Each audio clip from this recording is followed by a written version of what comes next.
अभी तक यही माना जाता रहा है कि एंटीबायोटिक दवाओं के दुरुपयोग या अत्यधिक सेवन से जीवाणुओं में प्रतिरोधक क्षमता उत्पन्न होती है। अब नए शोध से पता चला है कि भारी धातुएं, माइक्रोप्लास्टिक एवं स्वयं एंटीबायोटिक भी जीवाणुओं से अधिक जैव प्रतिरोधी दवाओं के प्रति प्रतिरोधक क्षमता विकसित करने के लिए जिम्मेदार हैं। वैज्ञानिकों के अनुसार औद्योगिक एवं खनन अपशिष्ट, सीवेज प्रदूषण, कृषि और जलीय कृषि से प्रभावित पर्यावरण एंटीबायोटिक दवाओं के प्रति प्रतिरोधक क्षमता रखने वाले बैक्टीरिया के विकास के प्रमुख आधार बन रहे हैं। पर्यावरण में मौजूद भारी धातुओं और बारीक प्लास्टिक कणों जैसे प्रदूषकों की वजह से रोगजनक जीवाणुओं पर चयन का दबाव बढ़ रहा है और उनमें एक प्रकार का सहचयन तंत्र विकसित हो रहा है।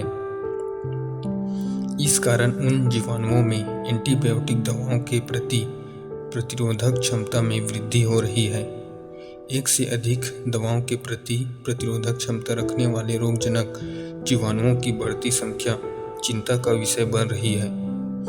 गोवा विश्वविद्यालय के सूक्ष्मजीव वैज्ञानिक डॉक्टर मिलिंद नायक का कहना है कि जो रोगाणु पहले एंटीबायोटिक दवाएं लेने से नियंत्रित हो जाते थे, अब उन पर एंटीबायोटिक दवाओं का प्रभावी असर नहीं पड़ रहा है। रोगाणुओं में देखी जा रही है प्रतिजैविक प्रतिरोधकता एवं एक विकासशील प्रक्रिया है जो रोगजनक के चयन पर आधारित होती है। रोगजनक जीवाणुओं ने अपने प्रदूषकों के साथ मिलकर अपने भीतर सहचयन तंत्र विकसित कर लिया है, जिससे उनमें एक से अधिक दवाओं के प्रति प्रतिरोधक क्षमता विकसित हो रही है। भविष्य में इस तरह के रोगजनक जीवाणु मानव स्वास्थ्य के लिए एक बड़ी चुनौती खड़ी कर सकते हैं। जीवाणुओं की आनुवंशिक बनावट के कारण उनमें मूलभूत प्रतिरोधक क्षमता का होना स्वाभाविक है।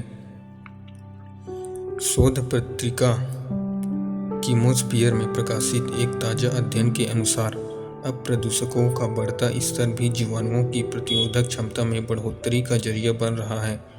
जीवाणुओं में प्रतिरोधक क्षमता के लिए आनुवंशिक स्तर पर जीन आधारित दो प्रकार की प्रतिरोधक प्रक्रियाएं सह प्रतिरोध एवं क्रॉस प्रतिरोध काम करती है।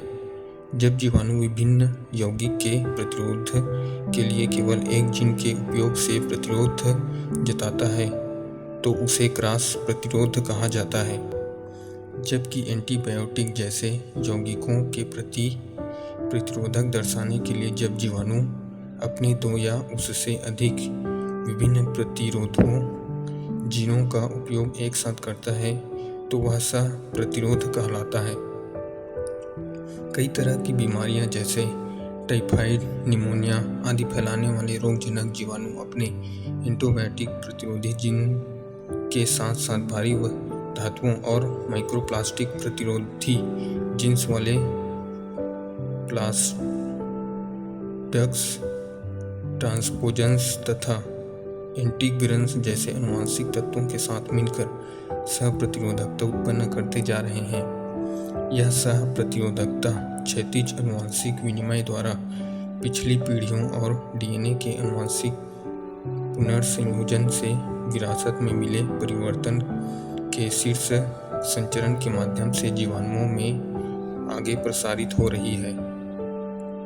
एंटीबायोटिक दवाओं को बनाने वाली फर्मों से निकलने वाले अपशिष्ट में भी एंटीबायोटिक यौगिकों की प्रचुर मात्रा होती है, जो असुरक्षित निपटारे के कारण जलीय और स्थलीय पारिस्थितिक तंत्रों में पहुंच जाती है। इस माध्यम से मनुष्य के अलावा अन्य जीवों में भी यह पहुंच जाती है। पशु उत्पादन बढ़ाने के लिए बड़ी मात्रा में प्रयुक्त एंटीबायोटिक्स के कारण पशुओं के मलमूत्र में भी एंटीबायोटिक्स पाए जाते हैं।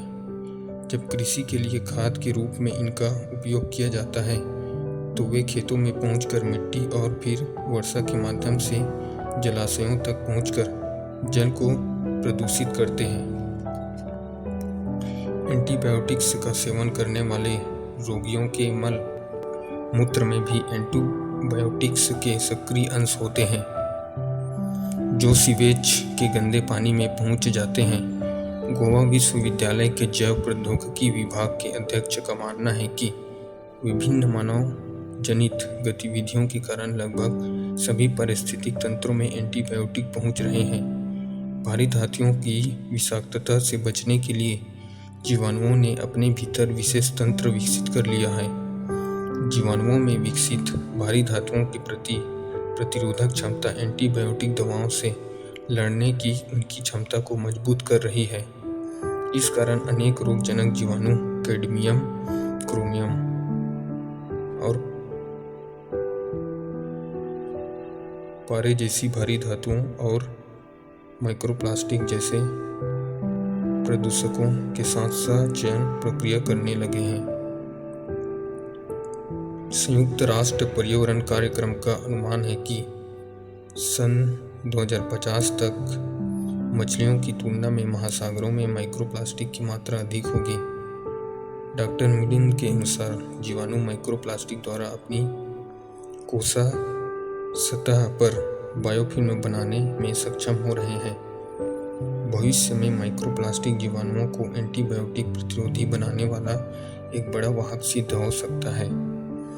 पिछले 2 सालों में हुए कुछ शोधों के परिणामों से पता चला है कि प्राकृतिक रूप से मिट्टी के कटाव की प्रक्रिया के दौरान माइक्रोप्लास्टिक कुछ हानिकारक रसायन स्रावित करते हैं, जिनसे सतह पर डीडीटी, टाइलोसिन जैसे कार्बनिक प्रदूषण अथवा अपशिष्टों में उपस्थित एंटीबायोटिक और भारी धातुएं जैसे निकिल, कैडमियम, लेड आदि चिपक जाते हैं।